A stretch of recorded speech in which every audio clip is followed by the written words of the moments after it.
Today we are talking about the sixth chakra called as Agya Chakra.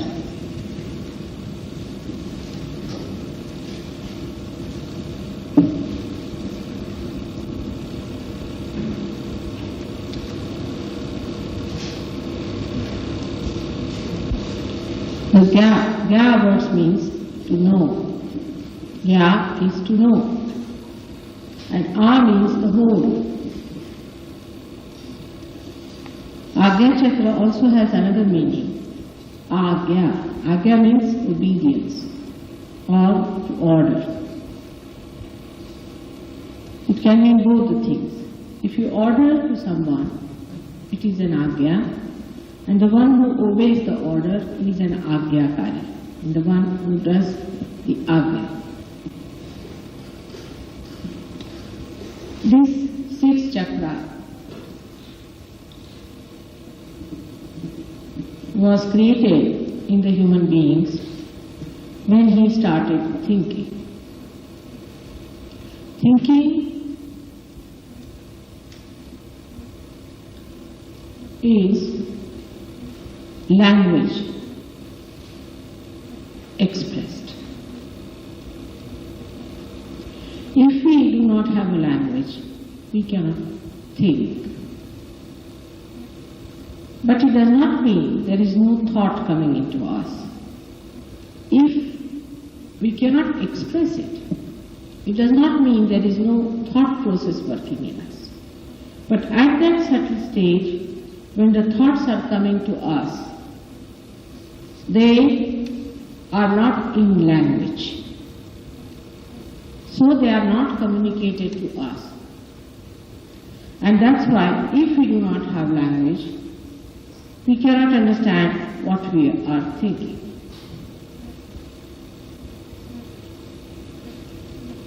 That's why you must have seen children cannot communicate to us what they want because they cannot say what they are wanting.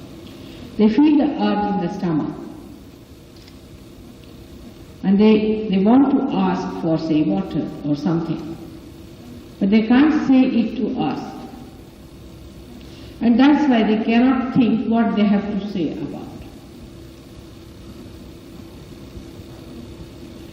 But afterwards, when you start thinking and putting it into language, that language is stored in our brain, as shown in the picture on the left-hand side and also on the right-hand side of that yellow and black. Then it comes back to us later on as thought waves, as if somebody is talking to us. But before the language starts, we can call it the inspiration, or the thought process at the very early stage comes to us in certain forms. And those forms are in light and shade. They are not in language, but in light and shade. And after coming to Sahaja Yoga, if you go deep into your thoughts, you will find they are nothing but lights and shade that are covering our Agya Chakra. One after another, a light and shade like a circular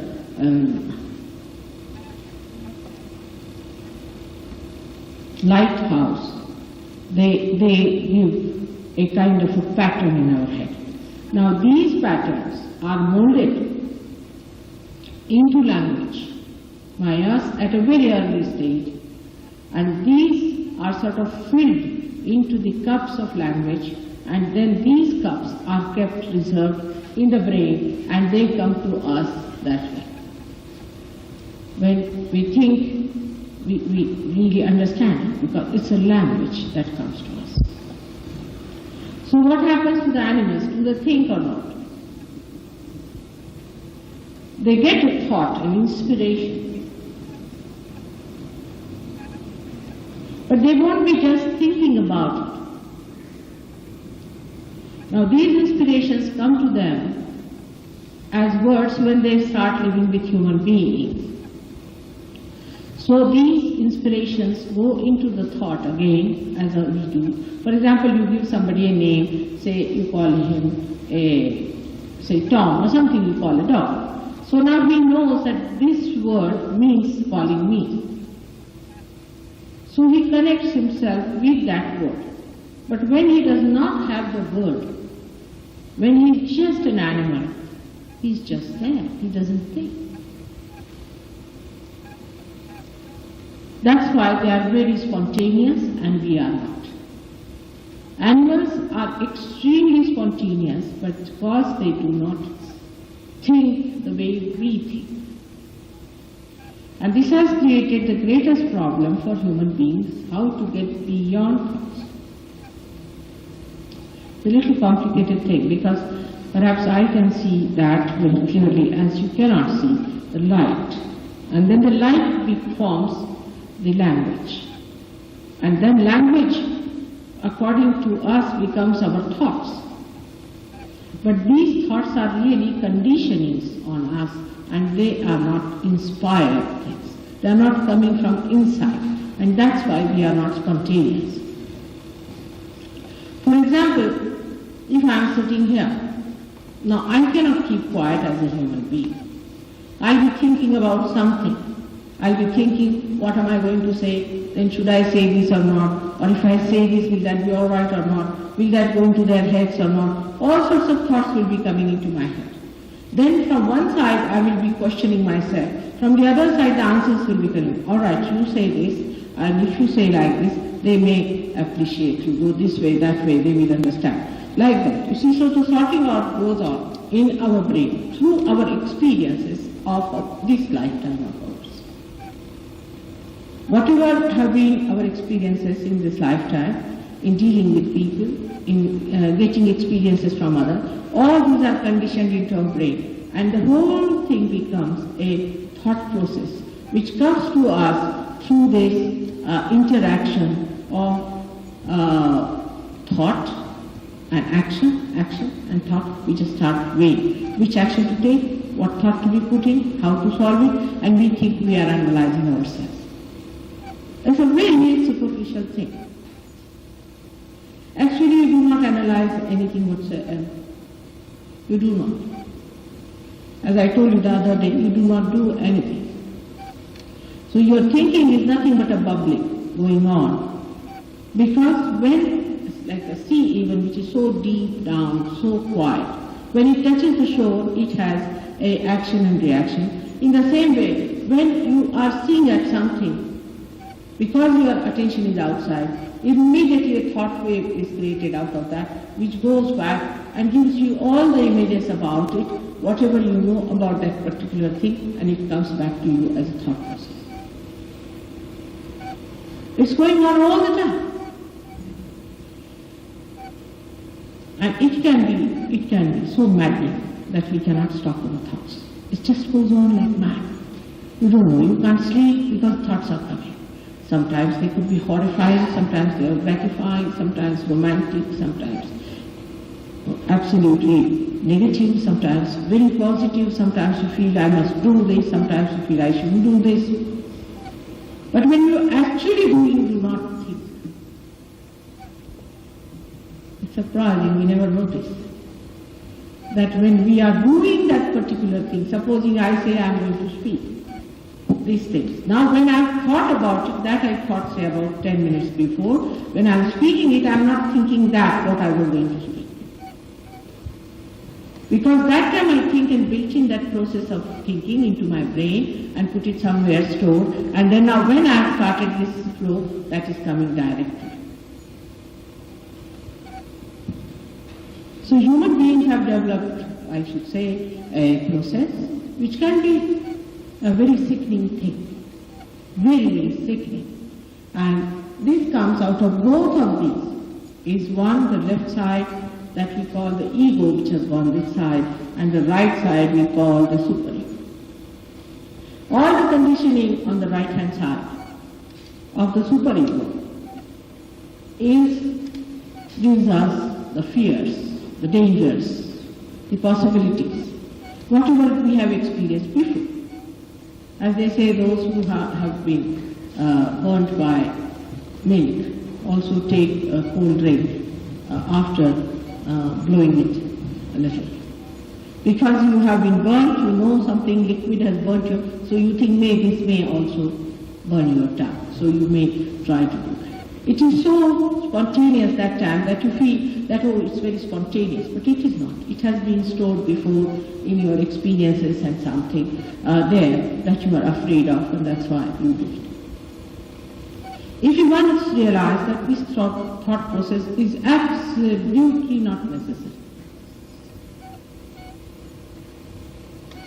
for us to exist, there is no need to have any thought about the future or about the past if you want to exist as human beings. Animals do not bother. For example, animals know that they are going in the jungle. Now suddenly they find some other animal coming from there, and they know that you have to attack. Now what's the use of thinking about the animal that is going to come? Supposing it does not come, then it's such a waste. But they have a hole here, and they have no problem as we have, because they have a hole, the whole thing goes out. It doesn't stick for more than a minute there. But you can condition them. Also, by experiences they are conditioned. By experiences that they have had so far about other animals and things, they are conditioned, and they act accordingly. So there's a tremendous difference between us and them, is that we think about everything. I mean, we think it's a very great thing to sit down and think about. And we think it's very wise to sit down and think about it. Any problem comes in, you better sit down and think about it. But now what do we do when a problem arrives? We think about it in relation to whatever we have been doing before and whatever our experience have been. In the same way, they want to think about Sahaja Yoga. Now you cannot think about Sahaja Yoga. First of all, you become thoughtlessly aware in Sahaja Yoga to begin with. You cannot think. But it is a happening about which you cannot think. It's a living happening. Thinking is a dead movement. It's not a living movement. Whatever is dead in us comes back to us as thought. Inspiration is living, not the thinking. Inspiration is very different from the thought. For example, books are in the library. Everything that we have thought of or have got it or experienced is in the books. Whatever is new coming to us is the inspiration.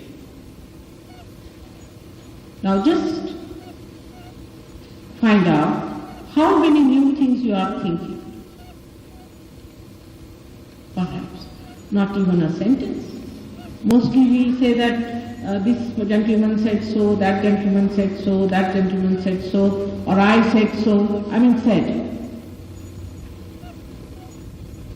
If you can think about that is coming just now into you, you don't have to think for it, it just comes in. It is inside you, it just emerges and expresses itself. So that is the spontaneous living thing. That is what we call as inspiration, is a sudden glimpse of the knowledge that we get. But whatever we have thinking about is all the play of the dead. So this is the center of Christ. He resides in the center of our gap. And he is, in the Devi Purana, if you read, was born long time before, was created much earlier, and how he developed into Mahavishnu. Also you can read it for yourself because it's a big chapter, and I wish you all could go and read about it and find out how he developed into Mahavishnu. It is very interesting. Because all these things were written in Sanskrit language, we should not say that Mahavishnu was not in the Bible. was not written at a stretch by one person. So that part is a part of Christ's creation before he came on this earth as Christ. Actually, Christians do not know anything about his becoming, how he became Christ, or what was the need to have Christ or a son to come down. Why not God himself could do the job? And this is the reason why I would request you to read for yourself the incarnation of Mahavishnu, by which you realize why Christ was born. And it is the most important incarnation because he is the principle. He is the principle of creation. Tattva, as they call it in Sanskrit language, he is the Tattva. Ganesha, though resides in the Mooladhara, gradually evolves to be Christ at this stage. From that red chakra up to this chakra, he becomes Christ. He is the principle. Now, what is the principle? Within us, what is our principle? Is, say, the Kundalini, you can say. In this, the electricity is the principle of this one is. In the same way, the creation, the whole creation, if you take it as such, it is the principle and the support of this creation. He represents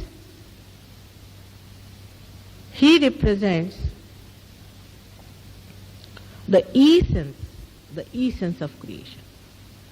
Like we can say, we have a family, husband and wife, and the child. Now the child is the essence of husband and wife. He is the essence of the family, of the house. The whole thing is sustained for him, is created for him. Till they did not have the child, there was no meaning to that house, no meaning to their life. But when they had a child, then they had a meaning. In the same way, Christ is the essence, is the Tattva itself. He is the Omkara, as they call it. He is the first sound that was created, Om. When the primordial father and primordial mother separated, they created this sound. And he is that sound which is filled into all-pervading power and looks after and supports. Actually, it is more the support, because looking after is done by the father, you can say, or by the mother, but is the support of all the universe. And because he is just the essence never dies. Say, my essence is my spirit. It will never die. The body dies, all the creation will die, but the essence has to be there. If the essence is lost, then nothing could be there. That's why he is the most important incarnation, because he is the support. Now this incarnation is placed in this Agya Chakra of ours. Here, in the center, where the optic nerve or optic thalamus cross each other like this, in the center is a very subtle point, which moves both the sides like this and like that. And it creates two sounds, hum, ksham, hum, ksham, hum, ksham. Hum is on the right hand side where you have seen. The superego is there. And ksham is on the left hand side where the ego is. Now these two sounds create two kinds of vibrations. The hum sound creates the vibrations which make you think, I am, I am. Hum, I am. This comes from our existence power, that we know we have to live in this world. we are not going to die. Any human being who tries to kill himself is abnormal. Normally, every human being, every animal or any living thing tries to retain its life. That is through this power of hum, that I am. Now the superego on the left-hand side and the ego on the right-hand side is ksham. But now I'll tell you about the right-hand side, superego.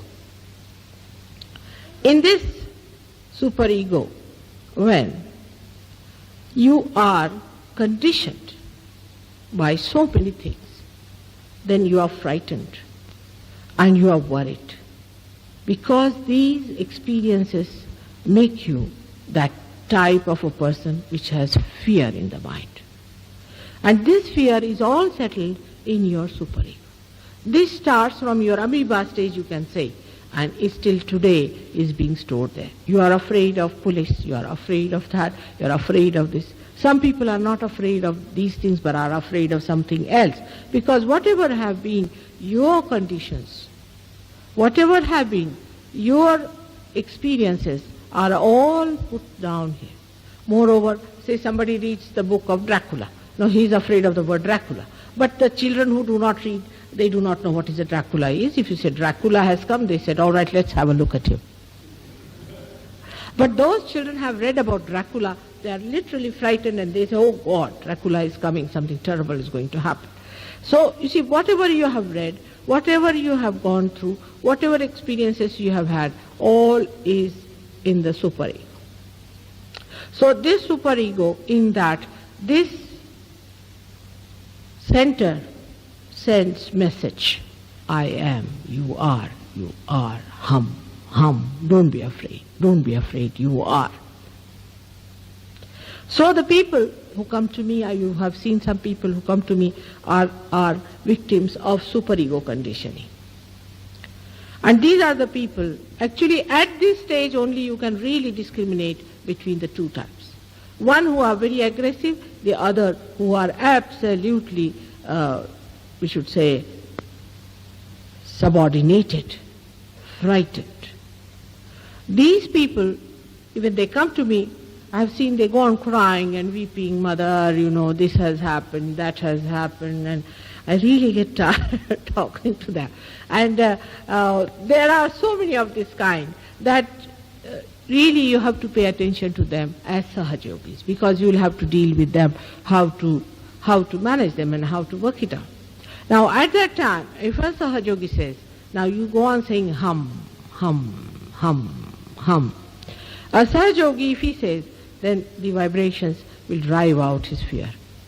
Even if you are under any fear and you are walking around and you feel that there's frightened, you just say hum, hum, hum. Now, with this saying, the vibrations will clear out this side very nicely. Apart from that, that is the way you can get help from the divine, by saying hum. Now there are many things about hum and ksham, but as the time is, so I do not want to go into great details about it, but I would say the mantra for the right hand side is hum, and for the left hand side is ksham. The right hand side is the ego, which is real problem, you understand that, is a real colossal one. You have to face them. I say anything small here and there, I find the whole thing coming up onto my head like that. So what is the solution for a colossal ego?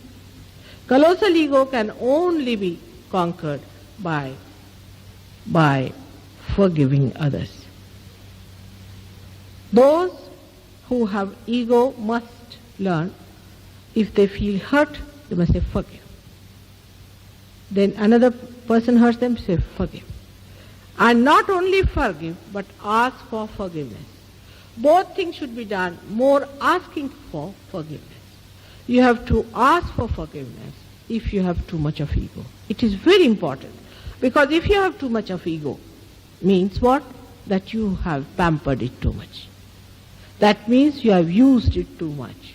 You have dominated people, and that's why you have such a lot of ego. If you have such a lot of ego, you must all the time try to humble down in your heart.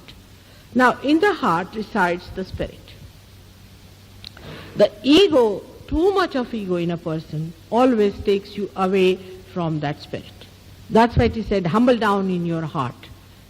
The reason is, in the heart resides that part of yours which gets completely obliterated or forgotten once you start pumping up your ego. But ego has its limits. It ends up into stupidity and foolishness. You take any person who is egoistical and who is blowing his own trumpet, you will immediately know because he'll be stupid. Without understanding what he's doing, he'll be doing such stupid things that you will start wondering, especially children, what's the matter with this fellow? Seems quite funny.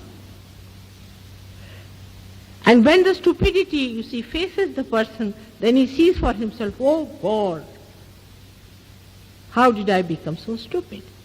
The stupidity comes to you because you forget the existence of God and your relationship with the whole.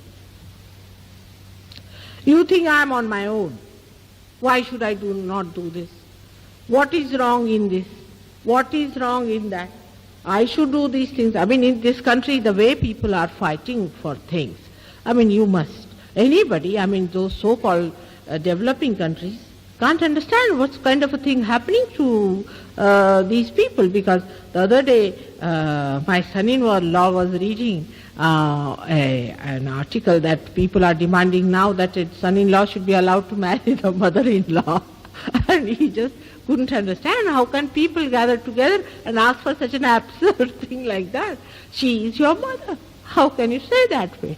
I mean, it's something, an impossibility for people, normal people, to think like that a son-in-law can marry the mother-in-law. And what is there to make a law about it and to talk about it? It's a very difficult thing. All kinds of stupid things we are doing in this country, which really makes everybody roar with laughter, is because of our Mr. Ego companionship. It is not easy to understand how he befools us.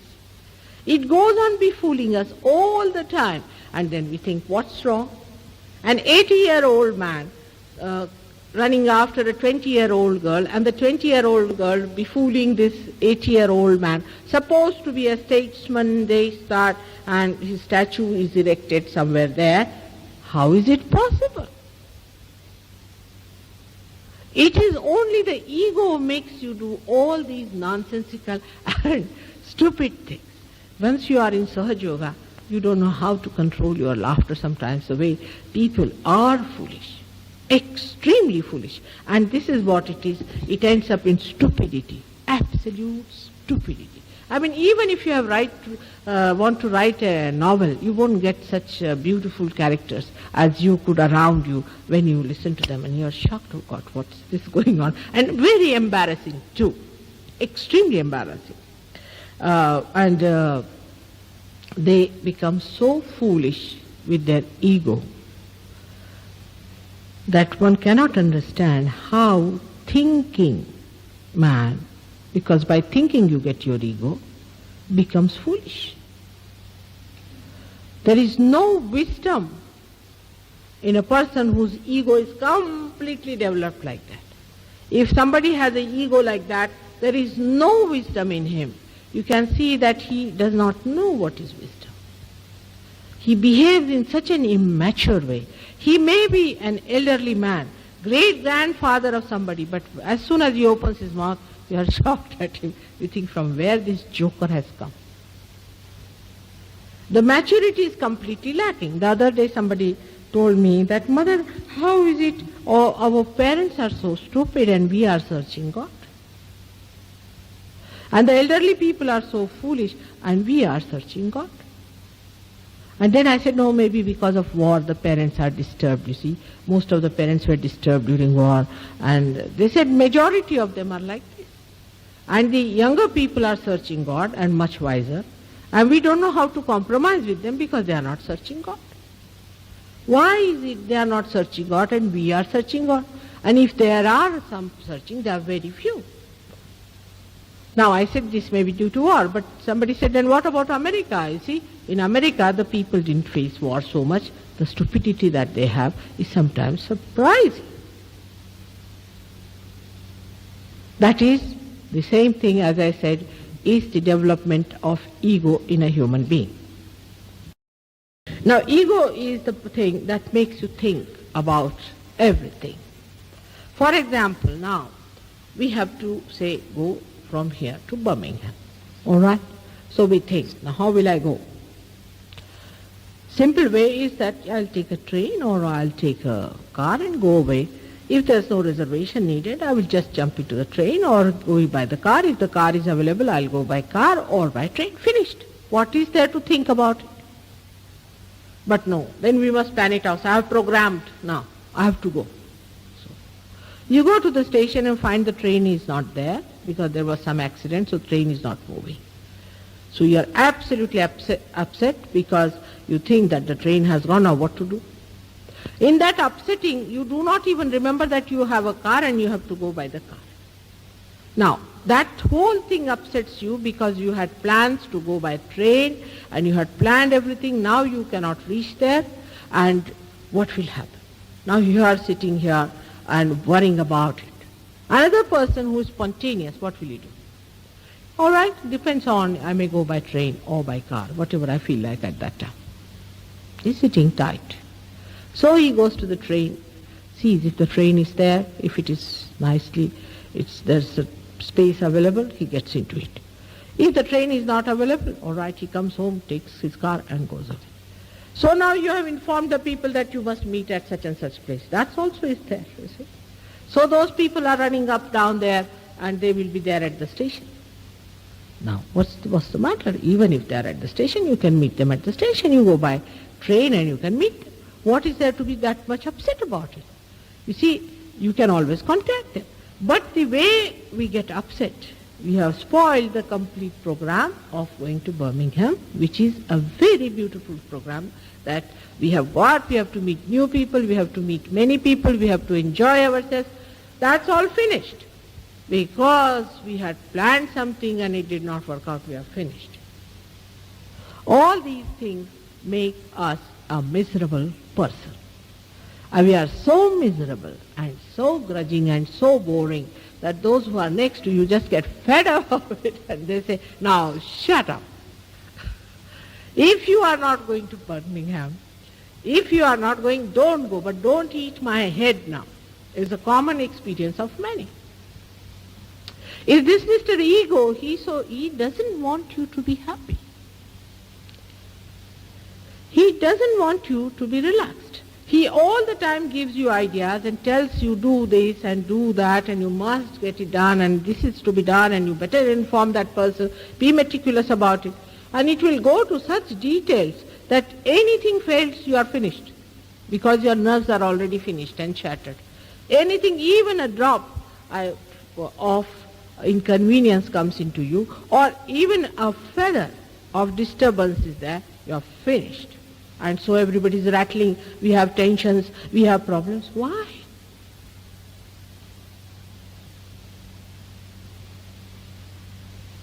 What is the advantage of doing all these things? No advantage, you know that.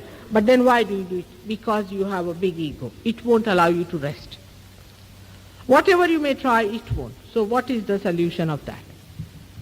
Morning till evening, ask for forgiveness from God. Pull your ears from both the sides and say, oh God, forgive me. Oh God, forgive me, and oh God, forgive me. So this balloon of ego goes down a little. Remember Him morning, evening, every time. Remembering Christ brings down your ego very much. He did everything that was possible that you should not develop your ego. Everything that was possible.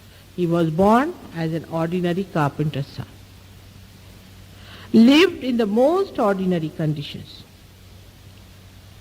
Kept himself behind the whole scene. He could have been born as Roman emperor. He could have been anybody there. But no, he was born himself. You know that he took his birth in a place where even ordinary people do not take their births. But there also the light was there. Wherever he was born, there was light and joy. And this is the thing we have to know, that we have lost the joy because we have forgotten God Almighty.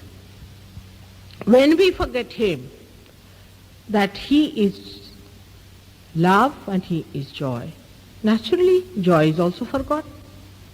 And then we see people are not at all happy. They have affluence, they have money, they have everything, but still they are not happy. All the time they are in such a mess that you don't know how to talk to them.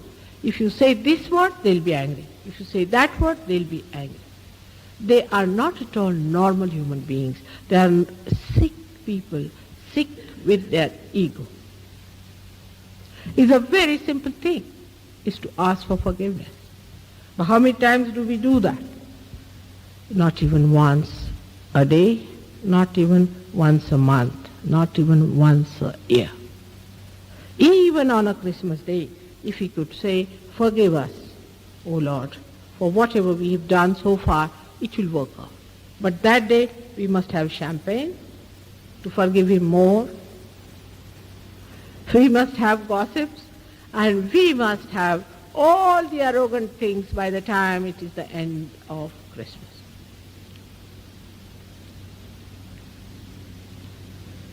This ego, the yellow side one, is the one that presses your superego too much. It does. It presses it so much sometimes that a person forgets that others are hurt by what they talk. On the contrary, they devise methods how to say things which are cutting, which are hurting, which are painful to others. They say such things. I mean, all the time if you see a person, say from a village, if he comes and sees, he'll think, are they quarreling or what are they doing? I mean, the whole discussion, even in the parliament I was surprised. The way they talk to each other, no bull will treat another bull that way. See, even a dog normally does not bark at another dog. No animal in the world all the time is barking at its fellow man. No animal in the whole world, I can tell you this much. Only the human beings, if two people are there all the time, they are going ho, ho, ho, ho, ho, all the time that way. How is it possible? His ego and her ego, or maybe both his ego, are dashing at each other. And there is a kind of a funny type of feeling that, oh, I have mastered the thing. I have got the thing. I have got the point. I have proved the point. But in that, I have lost everything that was so beautiful and so much joy-giving within me. Actually, a sensible person would receive it from the place where two people are having an argument. Argument is a sign of tomfoolery. I haven't seen any argument coming to any end whatsoever. If it is, then it's all right. But it never does come. Because if, say, you ask me questions, I answer. All right? If you do not like the answer, give it up. But if you argue with me still, and I argue with you, where will you end? Argument is not going to lead you to any knowledge, but a very terrible ego developing into you. The whole modern concept is ego-oriented. All Western countries are ego-oriented. They want to develop your ego and pamper it. There are so many other ways by which they do. Why I'm talking more about it? Because we are all supposed to be Western people and affluent people. You see, supposed to be very wise and leading or misleading, I don't know, the developing countries. So we have to understand ourselves, where are we as far as our understanding of things are concerned. How ego is pampered within us is by a large-scale methods. They work on your ego throughout to have all these so-called enterprises. For example, to a woman they'll say, oh, you must have a waist like this, and you must have a face like this, and you must have, for a man, you must have this kind of a body, and you should be Mr. Universe, or you should be something. So the man starts working on it immediately. There are so many people I've seen running on the roads in this cold, I don't understand, like mad, and some of them are member of parliaments. The whole night they keep awake and the whole day they are running about. I say, what are you doing? What is the need to do this? To keep good health, you must do it. To keep good health, don't work like mad. Be a sensible and a wise person. Wisdom is to be sought, to keep good health, to be all right, and not this kind of mad, ego-oriented things. So then the one way is to excite your ego about your physique. Then there is ego about, you must have a big car. You see, people try to show off their possessions. You have a big car, then they are going about. They really look to me like jokers. That's all they are. Car I can understand is a convenience, and a good quality car, if somebody can afford, should have it, because it's a headache to have a bad car, so it's all right. But by having a car, you become something great. You may not have food in the house, but you must have a very good car to go about. And all these ideas come. Then they will advertise, you see, this will be a very good car for you. What is it for you? It is nothing but to pamper your ego. All these advertisements are nothing but by which your ego is pampered. All these things are created. Now, in America, if you go, every handle has to be different, everything has to be different. Why so much difference in everything? Why do you want to have everything so different? Is it some aesthetics you think in that? It is none of the aesthetics, but it's just to pamper your ego. Even the so-called art connoisseurs are nothing but ego pamperers. Your stamp collections, this, that, all this is nothing but ego pampering. And what a waste of time. You just think about it. This ego thing comes into us because we are, first of all, as I said, that in the West, the living was very difficult. They had to fight the nature. And when you have to fight the nature, you have to develop your ego to fight it. Or actually, when you are fighting the nature, the ego develops within you. And then once that momentum has started in you, it is very difficult to bring it down. It is such a terrible disease that people have taken it for granted that that's a part of their lives. You are not your ego. You are not. When I say that you must surrender yourself to God, they think, Mother, why should we surrender? Yourself means that ego with which you are identified. I don't say that you surrender your wisdom. Or I can say surrender your ego to your wisdom. But it is so difficult to give it up because we have learned to live with it, identified with it. We just cannot think of life without our ego. We just cannot. And it is gone to such an extent that we don't even realize how far we have gone in cruelty. Like, I like this kind, I like that kind. You go to somebody's house and you say like this. It's indecent to talk like that. It is vulgar to express I like. Who are you? Are you God? I want this, I want that, I'm very particular about this, who are you? Just ask yourself a question, who am I? I am the Spirit. I am that eternal being. Have I become that? On the contrary, we are hurting everybody's spirit by our ego.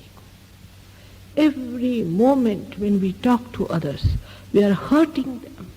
Actually, people have lost faith in God because those who are in charge of God are so arrogant and so egoistical that it has become impossible for anybody to think of God which is beyond your ego. And you'll be surprised. Ego is absolutely superficial, like a bubble. It is just like a balloon which can burst just like that. And it should go. It should go so that you should rise. It should disappear so that your attention rises in your spirit. And that you see the whole world as a part of that spirit that you are. This is the boundary which you have to cross, and for that we have to take help from Christ. Christ crucified himself. Why? Because what did he do? Did he loot people? Today you have thousands of these thugs coming here and looting you. Nobody crucifies them. What did he do? He just challenged the ego of these Romans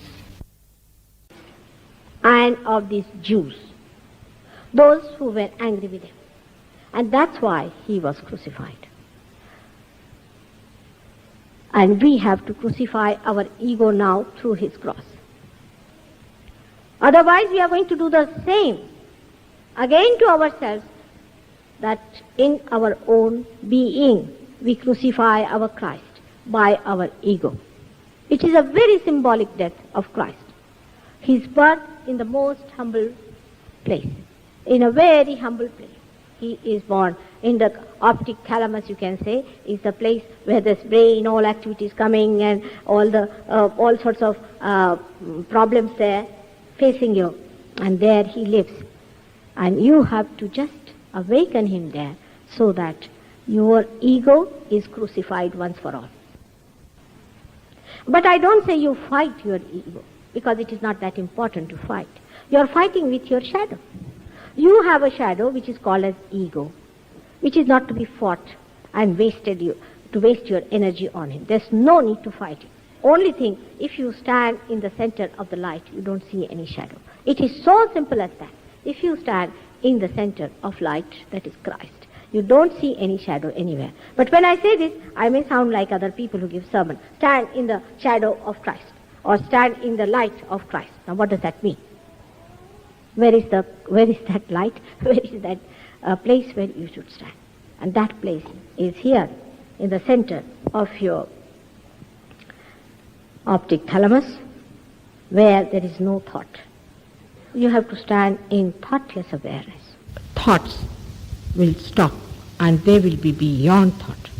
And this is a very, very important chakra for Sahaja Yogis, because when the Kundalini rises above the Agya chakra, immediately there is no thought.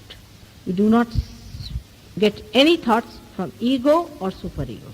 But there is a wobbling in the Agya because of your imbalanced ways. And the imbalanced ways are that sometimes you are with ego or with superego. This has happened to our people in the West. Because we have had so much of ego, we got really tired of it. We got frightened with it. Then we started taking to drugs and things to increase our superego. But by doing that, what we are doing is pushing by one end, bringing it by another end, and that's how we are wobbling our ego and superego, by which we are not helping ourselves at all. So what one has to do is to rise within oneself up to the point of Agya and try to steady your Agya. There are many people who have asked me one question: how to steady the Agya? Agya is placed at the crossing point of our nerves and also optic thalamus. Now, so it is said that if you have wobbling eyes, you will have a wobbling Agya. You have to steady your eyes. You have to soothe them. Now, it is very, very out of date, ancient, old, and all sorts of names that you call it to a thing like that. But you must steady your eyes and steady them in such a way that it is very soothing for the eyes. Which is the most soothing thing for the eyes is the green grass.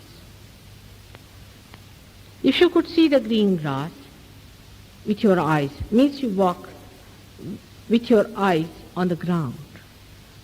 Your eyes will be soothed, your Agya will be all right. That's why Christ said that I tell you about the adulterous eyes.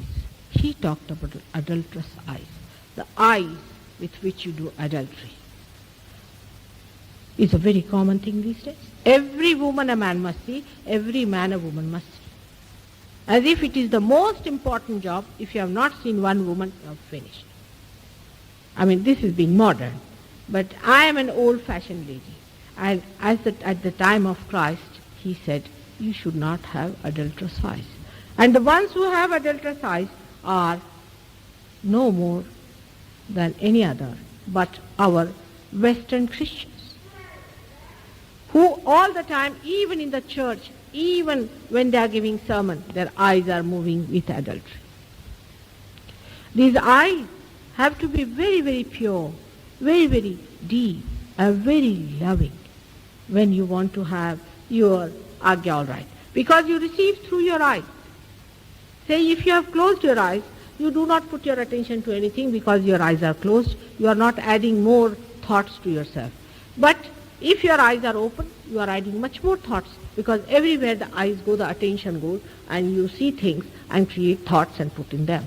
So your attention, which has to go to the Spirit, which has to go to God, which has to shine through the window of divine, this beautiful thing is ruined by the way we use our eyes and we do not respect it. There's nothing so pure and beautiful as the grass on the ground or the ground itself, which takes our feet, which supports us, which looks after us, enriches us. We should put our eyes on the Mother Earth instead of looking at every person. But from Sahaja Yoga point of view now, many of you know what happens to your eyes when you look at somebody. Maybe entity might enter into your eyes. And it is, you will be amazed that it is the play of the entity, what we call this so-called flirting is. I've talked about it before also, and people didn't like it when I told them about it. But I have seen actual entities entering from eyes to eyes. I have seen very simple people who come down to such places, say in a party. In a party, people are just exchanging entities from one eye to another. Once it goes to another person, he puts his entity into another person. And that goes into another person. All the time your attention is diverted. And you feel it is attracted towards something. You do not know why it is attracted. Now the certain symbols are also made like that. To add up to the problems, you see, all the society is working at it, that you should appear in such a way that every man should look at you. Every woman should look at you. Why? What is the use? Supposing I look at you, what do I get? What do I get by looking at a person? What is the advantage? Just looking at a person? We are wasting such a lot of energy for what? In the same way, if you are walking on the roads, on we are seeing some beautiful things, all right. If you have to buy something, all right, go ahead, see those things, whatever you have to select is all right. But all the time, just because your eyes are such, you are just doing it and you do not know the reason why you are doing like this. All the time, why your eyes are wobbling. And that is a sure and certain sign for a person to become mad. Absolutely, that's a sure and certain sign, is when a person is mad. How do you make it out that a person is lunatic? If you see his eyes, the iris and the eyes are all the time wobbling. They cannot keep it steady. Or they are sick. There also you can see that these eyes are all the time wobbling. There's no steadiness. Not only this, but you have seen those people who come in the Sahaja Yoga, when they close their eyes, they find their eyes are flickering. Their eyelids are flickering. That means there's some sort of a disturbance in the Kundalini rising. Whole tension, if you call it as 100, then at least 80% of it comes through our eyes. Then how important it is to protect our eyes from all kind of useless activities we are doing.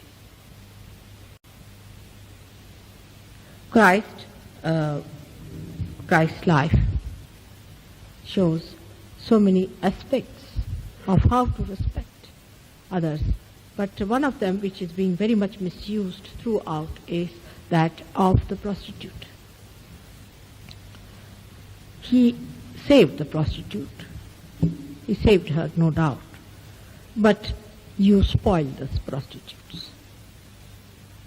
A good woman, you make her into prostitutes.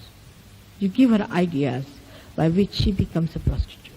A good hazif is turned into a prostitute by an egoistical man.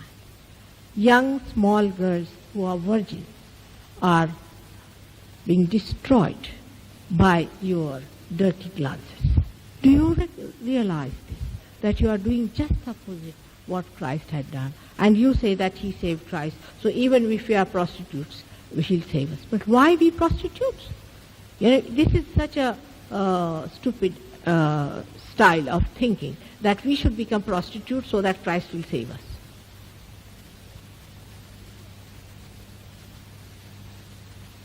One has to think about all these things in the proper light of Sahaja. Unless and until you are realized, my talk is just useless for you. But once you are realized, you will know that if you glance at someone, you might suddenly get a headache at the back. You might feel a dart has gone into your head or something has happened. You might feel that you are blinding with somebody's face, and you will get all kinds of experiences by which you will know how important are your eyes. All your nervousness and everything can be cured if you have pure eyes. But it is such a vicious circle that through your eyes you gather all the bad and is accumulated in the agya, and you have to clear the agya to make the eyes clear. It's a vicious circle. But it can start at a point, as I said, we have to ask for forgiveness. Secondly, we have to bring Christ in our agya chakra. Thirdly, we have to give up all drugs and all intoxicants and all smokes. That happens automatically when you are a Sahajogi, it will work out. But eyes express the whole of your being, your brain, your body, your limbs, everything. And if your agya is all right, then your eyes are perfectly all right. They emit nothing but love. Wherever they glance, only with the glance of your eyes you can reach the Kundalini. Only with the glance of your eyes you can cure people. Only with your glance you can bring joy into the destroyed and the ruined people. So these eyes which you see are the windows of your being, of your heart.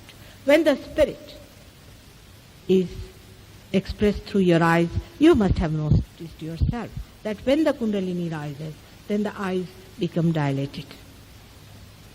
And a realized soul has got black eyes because they have these eyes are dilated. At least when I see them, they are all dilated black eyes. Apart from that, a realized soul can be made out by his eyes which are sparkling. There's a sparkle like diamonds. They sparkle all the time, and you can make out from the eyes that this person is a realized soul. There's a tremendous difference between a non-realized soul's eyes and the realized soul's eyes. So you can imagine how your spirit sees through your eyes. But if the eyes are not pure, it doesn't stay there long. So if we have to understand Christ, physically we have to respect our eyes. Mentally we have to give up all that is impure in our mind. Now, so we come to the impurities of the mind. And the impurities of mind are, there are so many poisons you know about. There are books and books written about the poisons. And the psychologists are supposed to take out all your poisons. I don't know if they can do it at all. But they have the worst agya. All these psychologists have the worst agya, and I don't think they are capable of really giving any relief to people who are suffering mentally. Mental sufferings are of two types. The same thing is that one is vibrations are so much.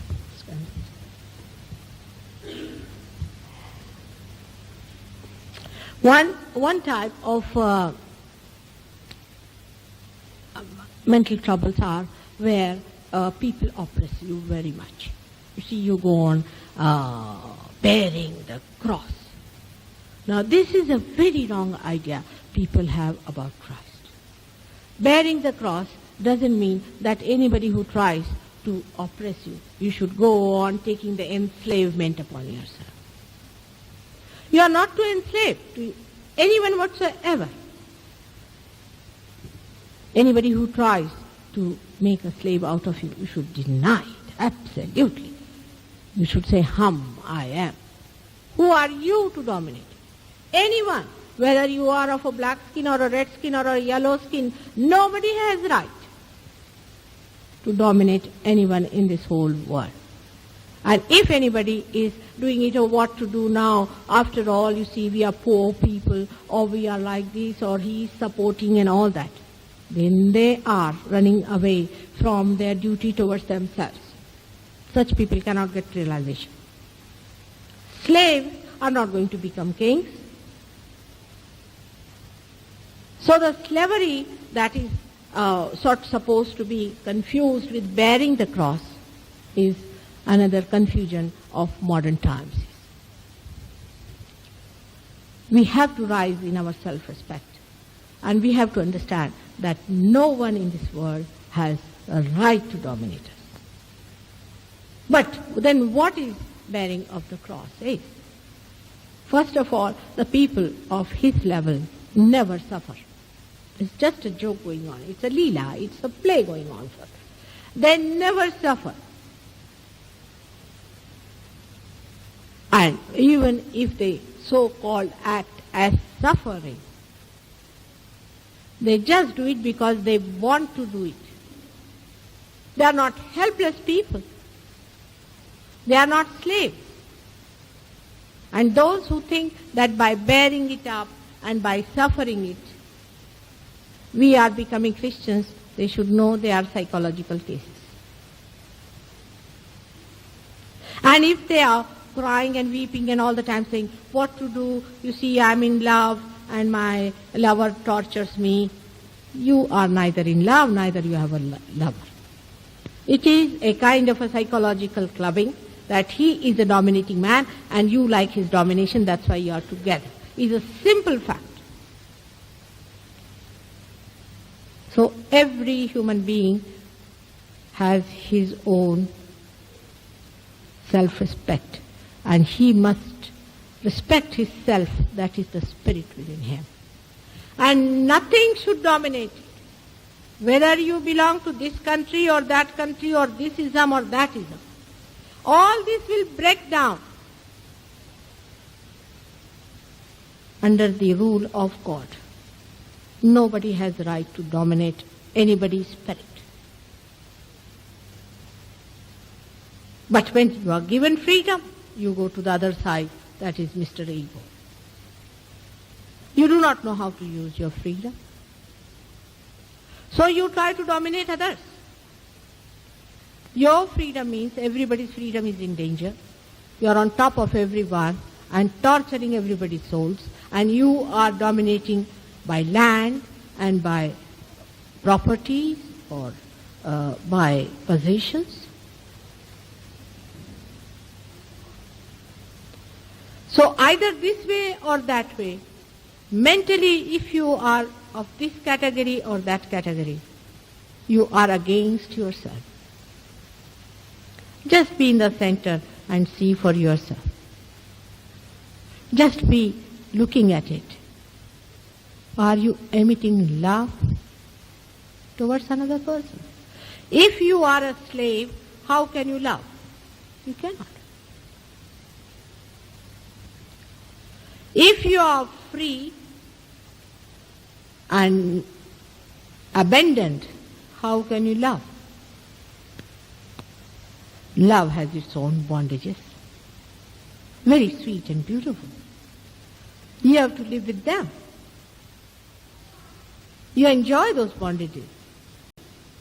For a little child will come to your house and he will spoil your house, no doubt, and that he should do. And you should enjoy that spoiling. then your freedom, if it is challenged by a little child's crying, then you are not wise people.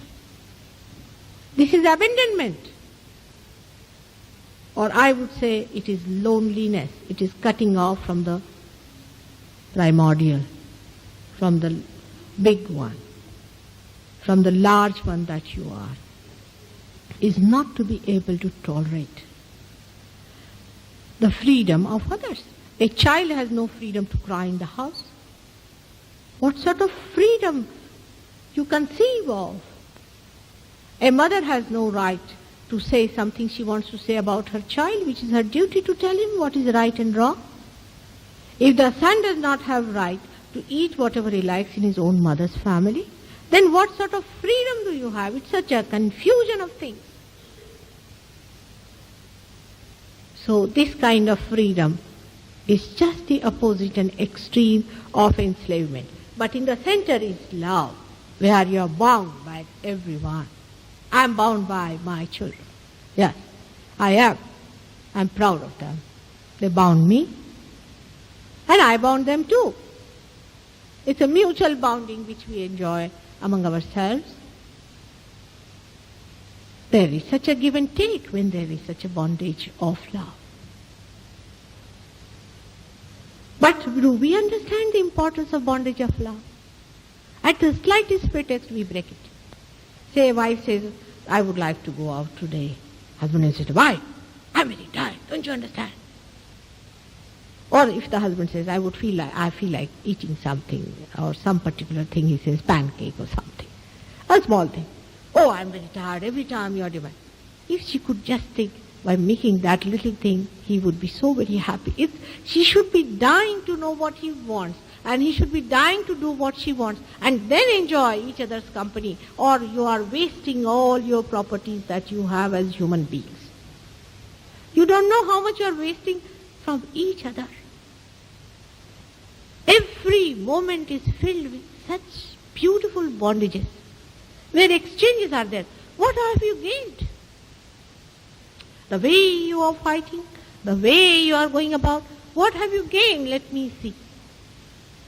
When you die, you have to announce in the paper that XYZ is dead, and you find there's nobody. And you have to even pay for people to visit you when you die.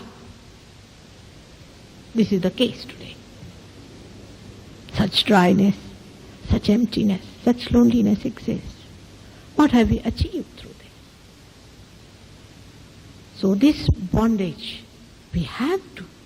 And there is no question of sacrifice, you see, the way we must sacrifice for the family. What are you sacrificing? I mean, if you pay for your family, you get the joy out of it. That's why you do it. If you have to lead a nice, good life, you are not sacrificing anything, but you are gaining by that, leading a good life. If your wife says, don't go to the pub, and if you do not go there, then you should not say she is an orthodox, old-fashioned, this, that, and that. But instead you should thank your star that in these modern times also there's somebody who is telling you the truth. Because the whole edifice has come up. Do you mean to say that truth should not be told? All this is falsehood in which you are living, and if you have to be happy, come down to reality. Friends also same thing. With the friends, what sort of relations we have with our friends? What do we expect from them? Sending them a Christmas card?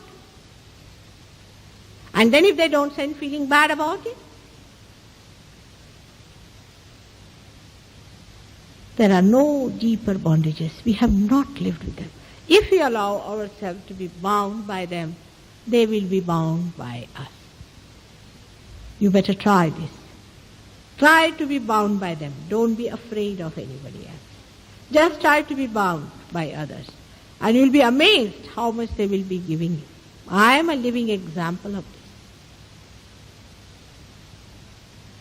I can tell you, I am a living example of this. I am bound by all of you. If somebody says, Mother, when are you going to leave us? No, I cannot. I am just bound by you. I just do not want to leave because I love you very much. How can I leave you? It's impossible for me. So then what do I gain out of Islam? Everything that is in this world. What do you want me to get? I cannot even count what I can get out of it. Immeasurable ocean. I become an ocean myself. Break your ideas about your own personal freedom and liberation is liberating your intelligence. You are liberating your own wisdom. And the sweetness and the beauty, which is never perishable, whether you are old or young, that is going to be your own. But these poisons that are being built outside and inside you, please throw them away. These are mental poisons. Through Agya you can take them out. You see, this is an opening also through which many things go out. Try to work it out. Look at the tree with love. And you'll find that the tree itself is giving you the joy of its creation, because you'll become thoughtless. And the Creator who has made that beautiful tree will be pouring all that joy which is stored into it. Every human being is a store of joy. Unlimited. I assure you, believe me. And don't waste them because somebody is not properly dressed, or he is not according to the way you want him to be, which you learnt in your public school. Every doorstep, everywhere there is beauty lying. Do not miss it. But if you have a possessiveness about it, and adultery about it, then you can never enjoy them. You can never enjoy all that beauty, all that store, all that wealth that is in every human being. Every moment it is bubbling. For Agya, it's a good thing. Christmas is coming, and at the time when I have to wish you happy Christmas, that at this occasion I am speaking about Agya Chakra, in which what I said is Agya is one must know what to order and how to obey. Obey the divine. Obey your elders. Obey yourself and not your ego. And then you can order also others. Not only human beings, but you can even order the sun and the moon and all the winds and everything in the world. Everything you can control, everything with this Agya. You try one thing. If you know somebody is going to do something wrong, just Take his name and put it to Agya. He'll not do it. Try it. This is a trick I'm telling about for those who are realized souls, not for those who are not yet realized, but those who are realized can try. If the other person is doing something wrong, you can try your Agya. Anything you order on your Agya will be respected, but your Agya must have Christ there, because you have the great support awakened within you, which does not exist here, but into every man's head. It is all pervading into all small atoms and molecules. It is everywhere, into the sun and any place you go. It is there. So try to develop your Agya. That is the mastery of yourself. Those who have a good Agya can master anything and understand that the idea about mastering worldly things and mastering human beings and mastering this, and some of them are mastering in, say, other crafts and things. Best thing is to master your Agya. And you really become the master of yourself, by which you can master many things. And today, on this great day, when I'm wishing you a happy Christmas, I wish you to have the most powerful agyas, that people when they say your forehead should know that Christ is reborn again within you. May God bless you. We'll not have any programs after this, I'm sorry, because I'm going to India. I'm going on the 7th and I'll be back, I think, in the end of March. All of you who have been here and who have got realization or have not got realization should know that it is a very subtle thing which has worked within you, and it has helped all of you every way. So we have also an ashram.